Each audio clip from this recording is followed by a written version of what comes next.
Here, parenting is hard. This one knows it, but there are some strategies that can help parents get through the tougher parts. Yeah, and with toddlers especially, there are a lot of tough parts.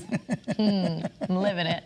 That's why we're talking with national parenting coach and author Danielle Lindner to get some advice for you. She just wrote a new book called The Parent's Pocket Guide to Surviving the Preschool Years, One Challenge at a Time. I love that, one challenge at a time. Thank you. I feel like every day, Danielle, it's like one step at a time, one day at a time, because some of the themes and things that happen just can become and feel overwhelming. Yes, absolutely. I mean, personally, I thought my whole house was baby-proofed when I had my first daughter, and it was perfect. And then I had the second one, and I had, you know, a gate in front of the stairs. And I came in and she was climbing up the rungs. Oh, like, how do you baby-proof for that? Yeah. So, like, all right, there's always a challenge. But what I like to tell parents through my book and through coaching is that as long as you have tools and strategies, you can get through it. Yeah. Parents have been doing this forever, and there's no child that we can't figure out. It just sometimes it takes a little longer for some than others. Right. You can't always prepare for things, but if you're Right. armed with the resources and the tools to deal with those unforeseen situations, you'll be okay. Tell us about your background. It's pretty important, and you're a pretty important person there. Thank you.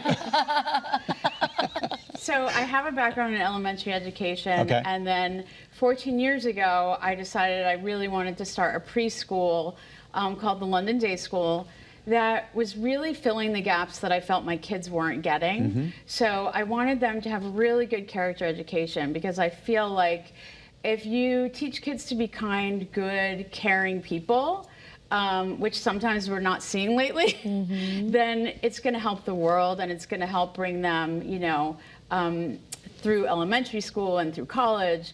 Also to have, you know, good morals, to feel good about themselves. Combating schoolyard bullies is easy when someone feels good about themselves. The bullies are usually the kids that don't feel secure, that don't feel good about themselves. So we implement programs to make kids, you know, be good public speakers, to be stewards of you know, social action projects. Even a 4-year-old can collect pennies for puppies, you know, and feel good about it. That's very true. Right. It translates in a bigger way. It does. Right? They feel I can do something. Yeah. And giving kids that stewardship over something is really important, I think. So we bring in STEM, character education, and just teaching kids about the world and being good citizens of the world. Now, you coined the term trickle-down education. Is that all applicable to what you're talking about for that? So over the years, I do a lot of parent coaching, and parents will say, I don't know what to do. My child's having tantrums. My child is not being kind. My child is fighting with their siblings. My child is rude. And I say, what are you doing at home? When you go out to eat, are you kind to your server if your hamburger is rare and you wanted it, you know, medium well, or are you nasty? Right. Are you rough at home? When you come home from work, are you doing like rough and tumble playing, which is fine, but then they're going to probably do that at preschool with their friends because they see that as an example. Very interesting. Are you fighting with your husband or wife at home in front of your children?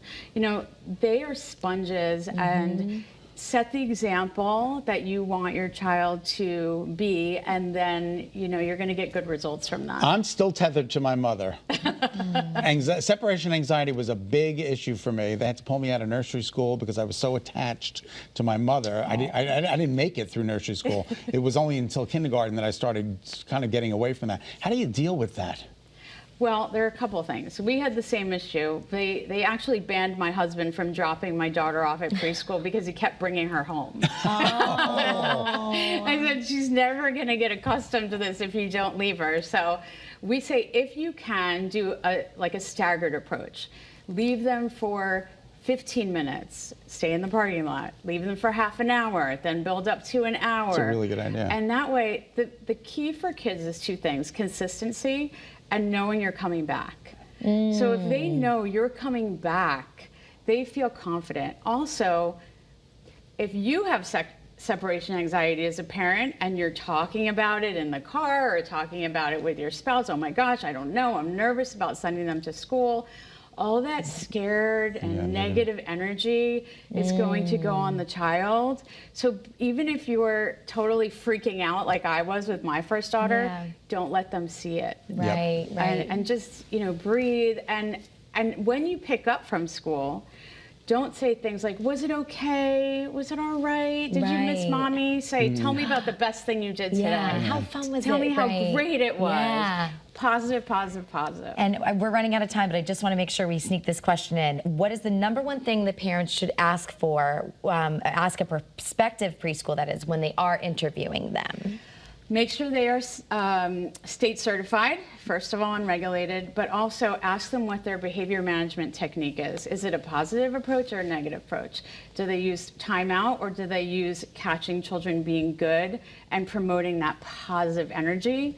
As that's what I think really works for kids the best in the long run. That's terrific. That's great. Thank you so much. Where can we find you? You can find me at DanielleLindner.com, Lindner. You can find my book there, as well as parent coaching. Wonderful. We appreciate your time. Yeah, it was Thank you for having me. Thank you for I coming. don't even have kids and I feel better. Right? Isn't it good? Well, you can have some of mine to babysit anytime. And by the way, Mommy Had Unscripted, a new episode just dropped this morning, and it's actually with Dana Brown, our 5-minute fitness coach. I love Dana. Yeah, she's talking all about how we can really tap into the self-care and get your body moving. You deserve it, mamas. And of course, we are going to be interviewing Danielle too. She's going to be on Mommy Had Unscripted, so look for that episode in the near future as well. All right, where you can find unique